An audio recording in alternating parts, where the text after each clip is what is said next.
আমার স্ত্রীকে আমি এসব করতে দিব না। ওর ক্ষমতা আছে, করবে, করলে ওকে আমি তালাক দিয়ে রেখে দেব, শেষ, সোজা কথা। ও আমরা এইভাবেই কথা বলি বাসায়, এক কথায় চলবা, এক কথা উঠবে, এক কথায় বসবা, দ্বিতীয় কথা যেন বলতে না হয়। একদিন একটা ইস্যু নিয়ে মানে ঝগড়া তুল কালাম হয়ে গেল। আমি রাগ কন্ট্রোল করতে পারলাম না। বলছিলাম যে হাত মোজা ভালো করে পড়তে।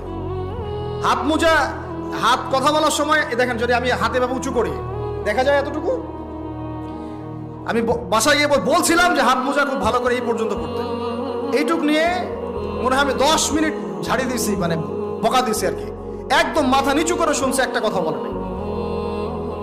আমি আমার পরিবারকে ঠিক করলে কেন আমার মানে স্ত্রী বাইরে যাবে, কিভাবে যাবে? আমি বলতেছি না যে সে বাইরে যাইতে পারবে না, প্রয়োজনে তার প্রয়োজন পূরণ করতে পারবে না, এমন তো না বিষয়টা। বেপরদায় এভাবে যাবে কেন? বেপরদায় ফিতনার মধ্যে কেন যাবে?